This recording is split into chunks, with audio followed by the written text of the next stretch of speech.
Hi friends, welcome to volume life style. இன்றைக்கி நம்ம சேனலில் என்ன வீடியோ பார்க்க போகிறோம்னா 2 நாள் சேர்த்து எடுத்த விளாக் தான். வாங்க பார்க்கலாம். பாப்பாவுக்கு லாஸ்ட் டே புதன்கிழமை முடிஞ்சிச்சு. இது வந்து செவ்வாய்க்கிழமை எடுத்தது.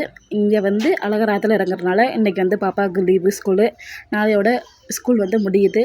அடுத்து வந்து 4th-லேருந்து 5th வந்து போகுது. இப்போ வந்து என்ன பண்ணுறேன் அப்படின்னா, இந்த ஜாமான்லாம் வந்து அரிசி கொட்டி வைக்கிற ட்ரம்மை எல்லாம் இந்த டப்பா எல்லாத்தையும் வந்து கழுவி வச்சுருந்தேன். வெயிலில் கழுவி வச்சோன்னா வெயிலுக்கு அடிக்கிற வெயிலுக்கு வந்து நல்லா காஞ்சிருச்சு. அதுக்கப்புறம் ரேஷன்லாம் வாங்கின அரிசியெல்லாம் வந்து அப்படியே இருந்துச்சு. சாப்பாடு அரிசி அப்படியே ஃபுல் பண்ணாமல் இருந்துச்சு.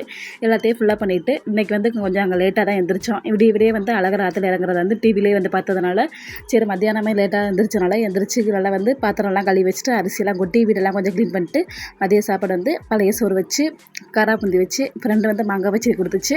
இது வந்து நான் செஞ்சேன் கறி வடகம், அதாவது வெங்காய வடகம். இதையும் வந்து பொரிச்சு எல்லாத்தையும் வந்து ஷேர் பண்ணி நல்லா அடிக்கிற வெயிலுக்கு அதுக்கும் பழைய சோறு வந்து சாப்பிட்டோம். இன்றைக்கி நாங்கள் மட்டும்தான், அதனால சரி இருக்கிறத வந்து சேர்த்து சாப்பிட்டுட்டோம். இப்போல்லாம் வந்து ஹஸ்பண்ட் வந்து அதிகமாக பழைய சோறு வந்து கேட்க ஆரம்பிச்சிட்டாங்க. பாப்பா வந்து அவங்கள பார்த்து எனக்கு பழைய சோறு இருந்தால் போதும் அப்படின்னு நிலைமைக்கு வந்துருச்சு. சரின்னா நம்மளும் வந்து சாப்பாடு வச்சு பழைய சோறை வச்சிடுறது. அது வந்து வெயில் டைம்னால வந்து ஒன்றும் செய்யலை, நல்லாவே பிடிச்சிருச்சு, செட்டும் ஆயிடுச்சு. பாப்பா சொன்னிச்சு, எப்போயுமே நீங்கள் தானே நான் அதை கேட்டால் செஞ்சு தரீங்க, நான் வந்து வீடியோ வந்து பார்த்தேன், நாங்கள் வந்து உங்களுக்கு வந்து கிருமி பழம் போட்டு ஜூஸ் போட்டு தரேன் அப்படின்னு சொல்லிச்சு. இது வந்து முலாம்பழம்.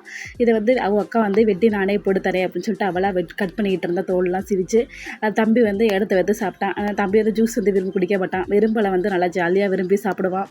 சொன்னிச்சு, அம்மா பாதி அவனே வாயில் அரைச்சிட்டாம்மா அப்படின்னு சொல்லிச்சு. சரி விடுமா சாப்பிடட்டும் அப்படின்னு சொன்னேன். அப்புறம் வந்து சொன்னிச்சு, நான் போடுறேன் பாருங்கள், பழத்தை வந்து கட் பண்ணி போட்டேன், பால் ஊற்றிருக்கேன், சீனி போடுறேன், அடுத்து அடிக்க போகிறேன், வந்து பாருங்கள் எப்படி அடிக்கிறேன்னு அப்படின்னுச்சு.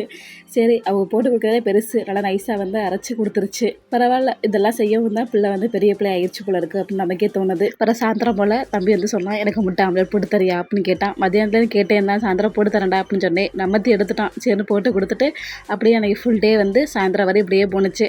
சரி சாயந்தரத்துக்கு வந்து ஹஸ்பண்ட் வந்து வேலைக்கு போயிருந்தாங்க, மறுநாள் காலைல போவாங்க. பழைய சாப்பாடுக்கு சாப்பாடு வேணும்னு சொல்லிட்டு சாப்பாடு வச்சுட்டேன். காஃபி எடுத்து போட்டு குடிச்சிட்டு கொஞ்சம் நேரம் கழித்து சட்னி வந்து வதக்கிட்டேன். வதக்கிட்டு இருக்கும்போது வந்து பசும்பால் வந்துச்சு. சரி தயிர் ஊற்றி வச்சா நல்லாயிருக்கும்னு சொல்லிட்டு பசும்பால் வந்து வாங்கிட்டு வந்துட்டேன். இட்லி வந்து ஃபஸ்ட்டு ஊற்றி வச்சிட்டேன். சாப்பாடு இன்னொரு அடுப்பில் வந்து வேகுது.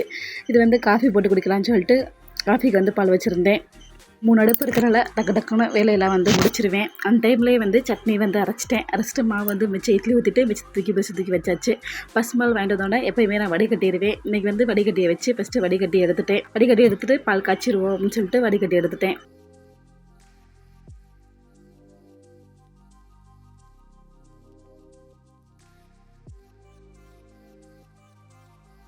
பால் காய்ச்சி அடுப்பில் வச்சுட்டு சரி நைட்டு சாப்பாடு வச்சுருவோம் அப்படின்னு சொல்லிட்டு அந்த அடுப்புலேயே வந்து சாப்பாடை வந்து வச்சுட்டேன். இன்னொரு அடுப்பில் வந்து இட்லி வந்து ஊற்றிட்டு வதக்கு சட்னி வந்து வைக்கலாம்னு சொல்லிட்டு இட்லி வதக்கு சட்னி வந்து வச்சுட்டேன். நம்ம சப்ஸ்கிரைபர் சிஸ்டர்லாம் வந்து 2-3 பேர் வந்து என்கிட்ட அடிக்கடி வந்து உங்கள் சாரீ கலெக்ஷன் காமிங்க, சுடிதார் கலெக்ஷன் காமிங்க, பாப்பா ட்ரெஸ் கலெக்ஷன்லாம் காமிங்க அப்படின்னு சொல்கிறாங்க.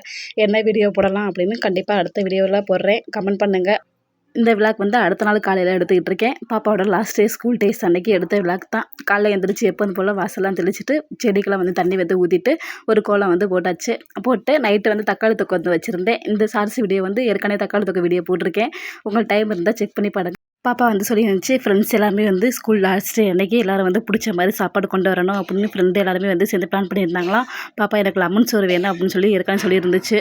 பாப்பாவுக்கு வந்து ஸ்கூலுக்கு வந்து டைம் ஆயிடும் அப்படின்னு சொல்லிட்டு அவசரமாக வந்து காஃபி வந்து போட்டு குடிச்சிட்டு பாத்திரமா வந்து சிங்கு நிறையா கிடந்துச்சு. அது பரவாயில்ல, பாப்பா ஸ்கூலுக்கு அனுப்பிட்டு விளைக்கலாம் அப்படின்னு சொல்லிட்டு அதுக்கப்புறம் கடை லெமன் சாதம் வச்சு உருளைக்கிழங்கு வந்து வறுக்கிறதுக்காக ரெடி பண்ணிட்டேன். அப்புறம் வந்து பாப்பாவுக்கு லஞ்ச் பாக்ஸ்லாம் வந்து கட்டிட்டு ஸ்கூலுக்கு வந்து கொண்டு விட்டு வந்தாச்சு. பாப்பா ஸ்கூலில் விட்டு வந்துட்டு அடுத்து எனக்கு கொஞ்சம் வெளில போக வேண்டிய வேலை இருந்துச்சு. சரின்னு சொல்லிட்டு கடைன்னு வந்து பாத்திரத்தில் வந்து விளக்கிட்டு கிச்சனை ஃபுல்லாமே வந்து நல்லா டீப் க்ளீன் வந்து பண்ணிவிட்டு வெளில போயிட்டு வரலாம் அப்படின்னு சொல்லிட்டு கிளம்பியாச்சு. இந்த வீடியோ பிடிச்சிருக்குன்னு நம்புகிறேன். பிடிச்சிருந்துச்சு அப்படின்னா சப்ஸ்கிரைப் பண்ணுங்கள், லைக் பண்ணுங்கள், ஷேர் பண்ணுங்கள். இன்னொரு இன்ட்ரெஸ்டான வீடியோவில் பார்ப்போம்.